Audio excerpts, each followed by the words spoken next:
आज पूरे देश में चर्चा इस बात को लेकर के हो रही है कि कश्मीरी सांसद ने ऐसा क्या कह दिया, कश्मीरी सांसद ने ऐसा क्या कह दिया कि ओम बिरला को माइक बंद करवाना पड़ा। ओम बिरला ये कहने लगे कि इनको ज्ञान नहीं है। ऐसा क्या कह दिया, और ऐसा क्या कह दिया कि कश्मीरी सांसद को लोग ढूंढ ढूंढ करके सुन रहे हैं। और कश्मीर से आप देखिए, उमर अब्दुल्ला की पार्टी नेशनल कॉन्फ्रेंस, उनके सांसद जीत करके आए, तो उन्होंने किस अल्फाज में और किस अंदाज में यहां पर स्पीकर साहब को जो है क्या क्या सुना डाला। और उसके बाद में ओम बिरला उनको बीच में ही बैठाने लगे। ओम बिरला ने उनकी बात पूरी होने से पहले उनको बीच में बैठा दिया और इसके बाद में कहा कि इनको ज्ञान नहीं।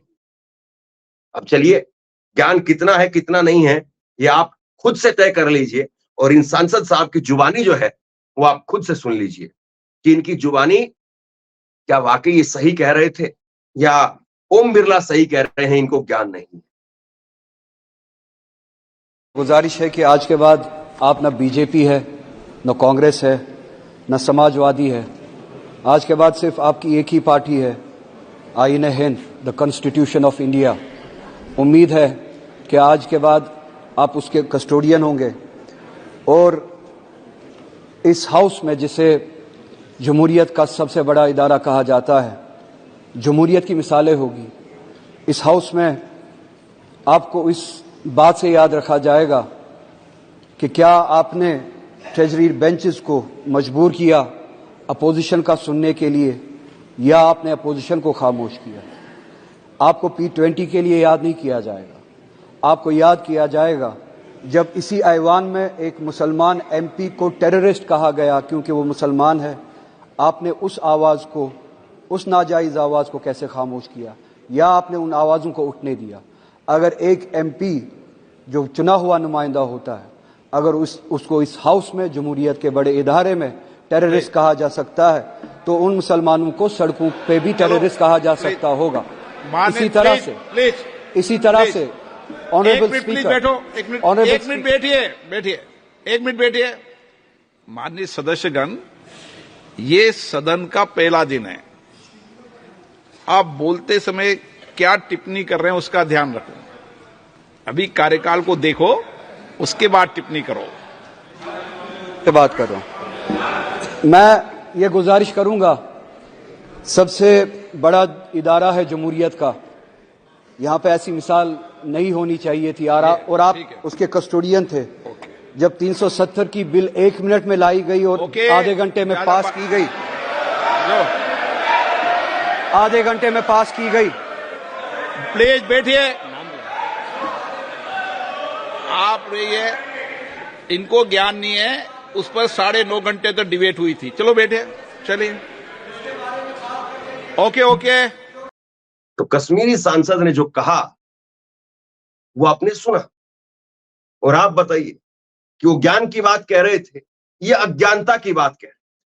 हो सकता है कि घंटों को लेकर के, जो घंटे का जिक्र वो कर रहे हैं कि इतने घंटे नहीं चर्चा, इतने घंटे हुई, और लोकसभा स्पीकर ने उनको दुरुस्त कर दिया हो घंटे का अगर समय सही बता करके। लेकिन चर्चा घंटे की नहीं है, चर्चा इस बात की है तरीका क्या है। चर्चा इस बात की है कि व्यवहार, अंदाज वो क्या है। चर्चा इस बात की है कि जो हो रहा है देश की संसद में, या हुआ है जो देश की संसद में, या आजादी के बाद जो कभी नहीं हुआ वो हुआ है देश की संसद में, क्या वो फिर से होगा। चर्चा इस बात की है। और विपक्षी सांसद बार बार इसी बात को लेकर के आगाह कर रहे हैं। विपक्षी सांसद बार बार इसी बात को लेकर के ओम बिरला को कह रहे हैं कि आपने जो किया पहले वो काम अब फिर मत करिएगा। ये बात चुभने में जो है वो जरूर कुछ नेताओं को लग सकती है, लेकिन फैक्ट तो फैक्ट है। तथ्य सामने है कि ये जो सांसद वो बोल रहे हैं वो गलत है क्या। सांसदों को देश के इतिहास में जो आज तक कभी नहीं हुआ था, इतने सांसदों को सस्पेंड कर दिया गया एक ही दिन के अंदर, वो काम ओम बिरला जी की, वो सेहरा ओम बिरला जी के सिर पर बंधा हुआ है। इसीलिए वो एक कहावत है, दूध का जला हुआ छाछ को फूंक मार मार करके पीता है। और विपक्ष यहां पर इसीलिए पहले ही दिन से बधाई के साथ साथ वो बदहाली की तस्वीर भी पेश कर रहे हैं, और वो बदहाली की तस्वीर देख करके ऐसा लगता है कि चुभन हो रही। वो बदहाली की तस्वीर देखना नहीं चाहते, लेकिन मीठे मीठे अंदाज में अखिलेश यादव ने जिस तरीके से सब कुछ कह दिया, कुछ ना कहकर भी सब कुछ कह दिया। अखिलेश यादव की चर्चा भी आज पूरे देश में है, और चर्चा इस बात की भी है कि इस बार कम से कम ये विपक्ष इतना सक्षम है, इतना मजबूत है कि ये धमकी हेकड़ी इस बार नहीं चलने देगा। और ये धमकी हेकड़ी दिखाने की कोशिश की गई, तो जो आज मीठा मीठा बोल रहे हैं, आज जो बधाई देते समय भी बदहाली की तस्वीर पेश करने से नहीं चूक रहे हैं, तो कल को अगर फिर से इनकी बदहाली होगी तो फिर ये क्या करें। आज इसी बात की चर्चा हो रही है, और ऐसे तो कहीं फिर मोदी सरकार की लुटिया नहीं डूब जाए, चर्चा इस बात की भी हो रही है। अखिलेश ने क्या कहा, और पीछे बैठी बैठी डिंपल उनकी पत्नी वो भी मुस्कुरा रही थी, और सामने बैठे बैठे सुनने वाले लोकसभा स्पीकर ओम बिरला वो भी मुस्कुरा रहे थे। और कुर्सी को लेकर के जो तंज उन्होंने कसा अखिलेश यादव ने, उसको तो समझ ही नहीं पाए ओम बिरला। जरा गौर से सुनिए। महान पद की महान जिम्मेदारी है। आप लोकतांत्रिक न्याय के मुख्य न्यायाधीश की तरह बैठे हैं। हम सबकी आपसे अपेक्षा है कि किसी भी जनप्रतिनिधि की आवाज़ दबाई न जाए, और ना ही निष्कासन जैसी कार्रवाई दोबारा सदन की गरिमा को ठेस पहुंचाएं। आपका अंकुश विपक्ष पे तो रहता ही है, लेकिन आपका अंकुश सत्ता पक्ष पे भी रहे।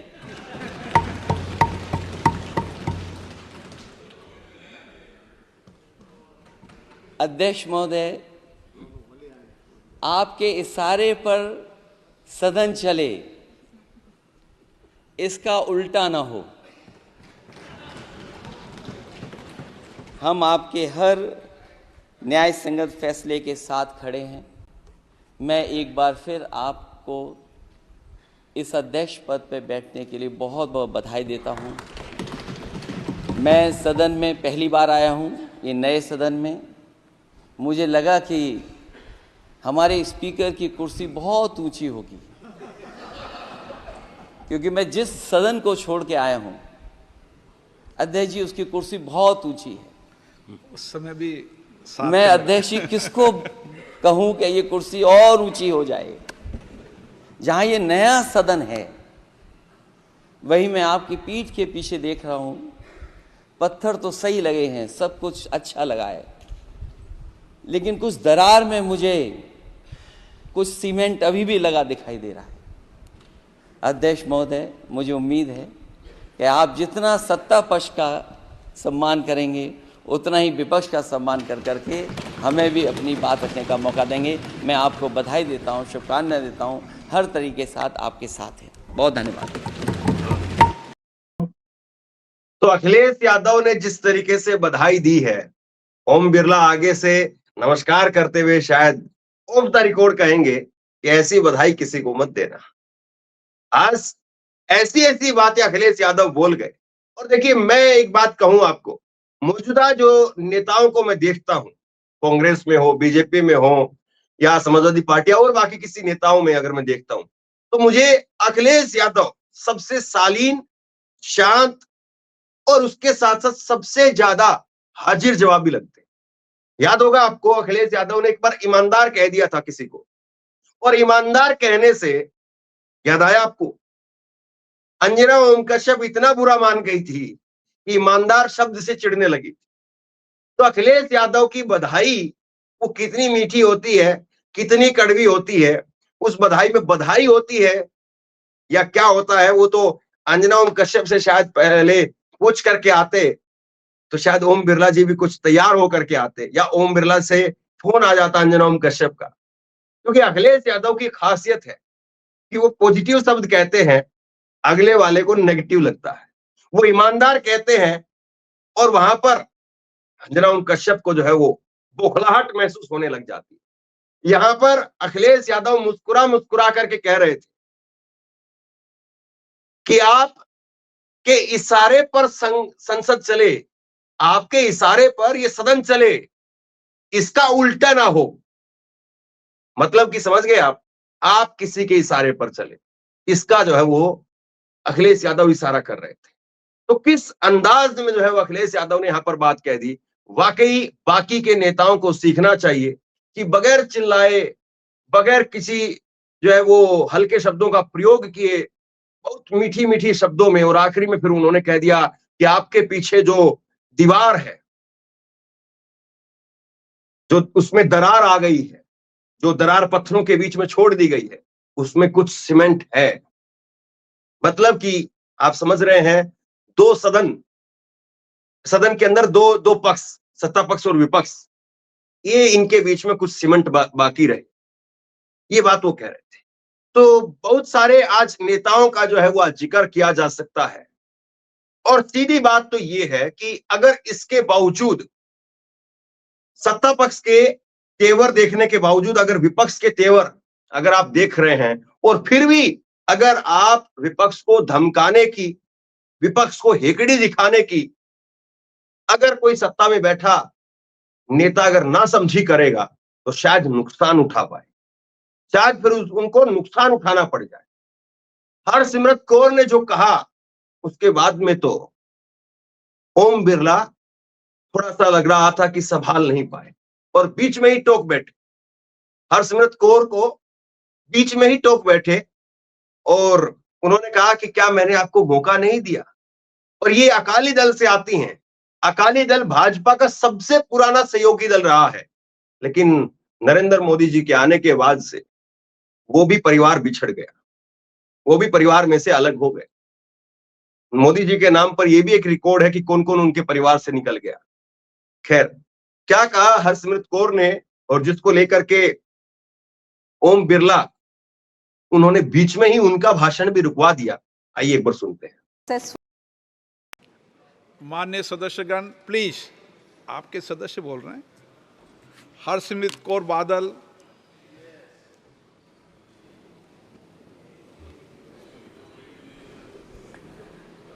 शुक्रिया सर।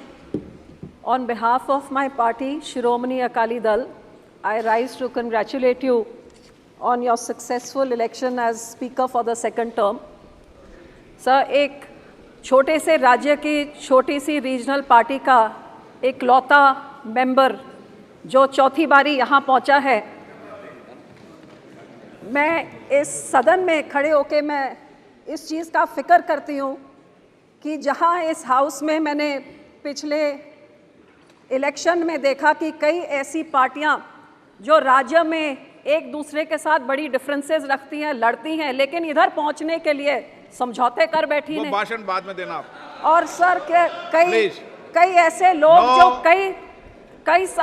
काफ़ी समय से एक साइड से अब वो कुर्सी की खातिर इधर पहुँचे। सो सर, मेरा कहने का मतलब कि जब मैं एक रीजनल पार्टी की इकलौती महिला मेंबर जब यहाँ पे हूँ, मुझे इस चीज़ का फिक्र है कि ना हम इस तरफ तो ना हम इस तरफ, लेकिन हम अपने पंजाब और पंजाबियों के लोगों की आवाज़ उठाने के लिए जब मैं यहाँ पे खड़ी होंगी, मैं आपसे यही उम्मीद करती हूँ सर कि आप हमारे छोटी पार्टियों की तरफ, छोटे कम्युनिटीज़ की तरफ, माइनॉरिटी की तरफ भी आप वही निगाह के साथ जैसे आप बड़ी पार्टियों को देंगे, हमारे आरक्षण भी आप करेंगे, हमें भी आप मौका देंगे, और जितना पहले करते थे उससे थोड़ा ज़्यादा करके प्रिंसिपल्स ऑफ डेमोक्रेसी को आप जिंदा रखेंगे कि छोटी पार्टी चाहे होए, अकेला मेंबर चाहे होए, लेकिन लड़ाई उतनी ही तगड़ी होती है जितनी बड़ी पार्टियां लड़के शायद उससे ज्यादा होती है।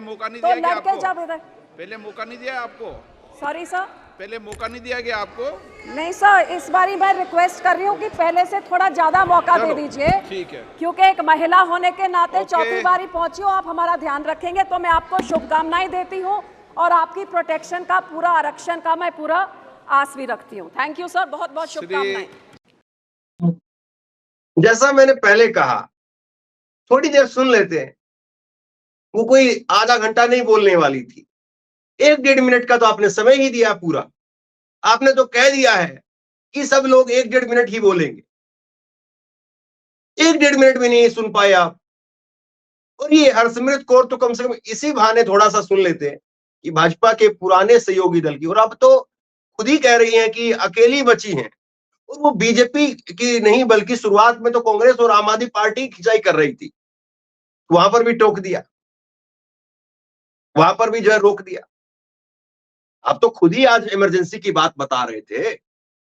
ओम बिरला साहब ने आज इमरजेंसी के ऊपर एक लंबा चौड़ा जो है वो अपनी बात को रखा वहां पर।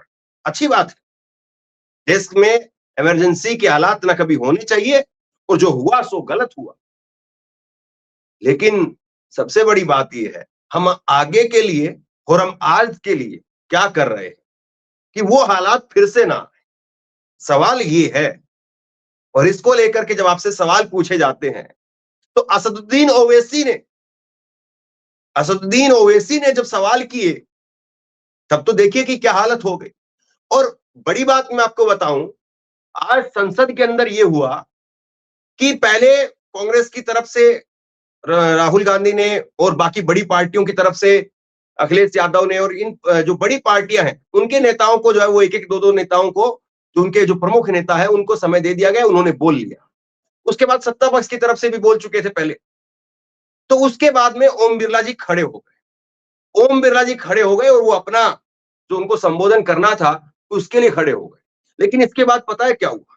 इसके बाद में चंद्रशेखर आजाद, पप्पू यादव, अमरा राम, असदुद्दीन ओवैसी, ये जो निर्दलीय है या अपनी पार्टियों से एक-एक जीत करके आए हैं, इन्होंने वहां पर हल्ला मचाना शुरू कर दिया और कहना शुरू कर दिया कि हमें तो देखिए, हम तो एक-एक ही चुन करके आए अपनी पार्टी से। आपने बड़ी-बड़ी पार्टियों से मौका दे दिया, अखिलेश यादव को मौका दे दिया, राहुल गांधी को मौका दे दिया, नरेंद्र मोदी को मौका दे दिया।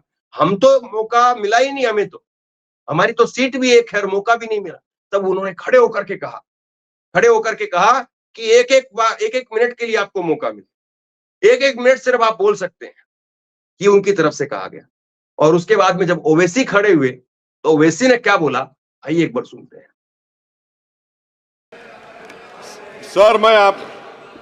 सर मैं आपको अपनी जानिब से, पूरे मुल्क की जानिब से मुबारकबाद देता हूं, और मुझे यकीन है कि आपकी पार्लियामेंट की आवाम इस बात पर फख्र कर रही है कि आप दूसरी मर्तबा इस ऐवान के स्पीकर बने हैं। सर, आप इस हाउस के रिपोजिटरी है, कस्टोडियन है, मगर हकीकत यह है कि अक्सरियती जमात के पास नंबर है मगर उनके पास अक्सरियत की ताकत नहीं है। यहाँ अपोजिशन के पास अक्सरियत की आवाज़ भी है। तो इसीलिए मेरी आपसे गुजारिश है कि आप छोटी पार्टियों को मौका दीजिए, और मुझे यकीन है कि आप 17वीं लोकसभा में जिस तरह शफकत का मुजाहरा मुझ पर किया, हम छोटी पार्टियों पर, मैं उस समुदाय से आता हूं जो इस ऐवान में सिर्फ 4% हैं, तो हमको आवाज़ उठाने की आवाज़ दीजिए। सर आखिर में मुझे यकीन है कि आप वहां पर बैठे हैं तो यह ऐवान एक कीमती हीरे की तरह ना सिर्फ इस मुल्क की आवाम में, दुनिया में चमकेगा, और आप के बोझ को यह सरकार कम करेगी डिप्टी स्पीकर बनाकर। इतना बोझ आप पर नहीं डालना चाहिए। मैं मुबारकबाद देता हूं सर आपको, मैं मुबारकबाद देता हूं कि आप छोटी पार्टियों पर, यह ऐवान अपोजिशन और छोटी पार्टियों का भी है, हमको आप आवाज का मौका देंगे। इस हाउस का कैरेक्टर बदल चुका है सर, इस हाउस का कैरेक्टर बदल चुका है। अब बीजेपी स्टीम रोल नहीं कर पाएगी। हम आपसे मुबारकबाद देते हैं सर। क्या कहें, आप बताइए क्या कहा जाए। ओवैसी जी ने एक बहुत बड़ी बात कह दी, हालांकि सरकार इसको लेकर के तैयार कतई नहीं दिखाई दे रही है। ओवैसी कह रहे हैं कि आपको बोझ कम कर देना चाहिए, डिप्टी स्पीकर आपको दिया जाना चाहिए। लेकिन डिप्टी स्पीकर को लेकर के खुद ओम बिरला ही पल्ला झाड़ते हुए नजर आए। उनकी तरफ से कहा गया, कुछ सांसदों ने और भी डिप्टी स्पीकर के पद को लेकर के कहा, तो ओम बिरला की तरफ से कहा गया कि जाइए पहले कानून पढ़ करके आई। मैं समझ नहीं पा रहा हूं कि आखिरकार ये तेवर क्यों है। किसी सांसद को अगर कुछ कानून नहीं पता है, बता दीजिए साहब, अब बताने के लिए ही तो है। आप ये कहें कि बस एक-एक मिनट बोलना है, ये जो है वो अपने आप में सवाल खड़े करता है। और 32 सांसदों का क्या मोदी जी ओम बिरला जी के रहते ही सपना पूरा कर सकते हैं, जो 32 सांसदों की जरूरत है उनको? जिस तरीके से यहां पर ओम बिरला जी की आज शुरुआत दिखी है, ये शुरुआत, सबसे सीधी सी बात यह है कि हर किसी ने 1 मिनट के लिए जब उनको मौका मिला तो सिर्फ दो ही लाइन उनकी प्रशंसा में कह पाए, बाकी तो सब नसीहत देने में लगे रहे। अखिलेश यादव से लेकर के राहुल गांधी और अब असदुद्दीन ओवैसी से लेकर हर कोई सिर्फ एक लाइन में पहले मुबारकबाद और उसके बाद लो नसीहत। यही हुआ है आज। और ये किस वजह से हुआ है, ओम बिरला जी को देखना चाहिए कि आखिरकार ऐसी कौन सी वजह आन पड़ी है जिसकी वजह से उन्होंने इस प्रकार की नसीहतें आज मिल रही है। और दूसरी एक और बड़ी बात आपके जहन में आ रही होगी कि क्या नरेंद्र मोदी की राजनीति के अंदर, क्या ओम बिरला जी की राजनीति के अंदर कोई तब्दीली दिखेगी, कोई बदलाव दिखेगा? क्या ज्यों की त्यों ये राजनीति रहेगी, ज्यों की त्यों इसी तरह से ओम बिरला जी के और नरेंद्र मोदी जी के तेवर रहेंगे? ये बड़ा सवाल बन गया है और ये सवाल वाजिब भी दिखाई दे रहा है, क्योंकि जिस तरीके के तेवर आज दिखे हैं, जिस तरीके से ओम बिरला हो या प्रधानमंत्री की तरफ से जो चेहरा दिखाया गया, या जिस तरीके से वो राहुल गांधी से सवाल पूछते हुए हड़बड़ाहट में माफ कीजिए हाथ मिलाते हुए और उनके साथ चलते हुए दिखे, फिर पानी पीने लगे, ये सारी चीजें ये अपने आप में जो है सवाल खड़े कर रही है कि क्या नरेंद्र मोदी और ओम बिरला वो यहां पर विपक्ष के सामने वाकई एक ऐसे तरीके से पेश आएंगे कि इस संसद के 5 साल पूरे हो जाएं, या विपक्ष खुद से जो है वो सड़कों पर उतर आए, कुछ इस तरीके का हो जाए? बड़ा सवाल। तो बहरहाल आप लोग क्या सोचते हैं, नीचे कमेंट बॉक्स के जरिए लिख करके जरूर बताइए। इस वीडियो को शेयर कीजिए, लोगों तक पहुंचाइए और इसी तरह की तमाम खबरों के लिए ऑनलाइन न्यूज इंडिया को सब्सक्राइब कीजिए। आपका बहुत बहुत धन्यवाद।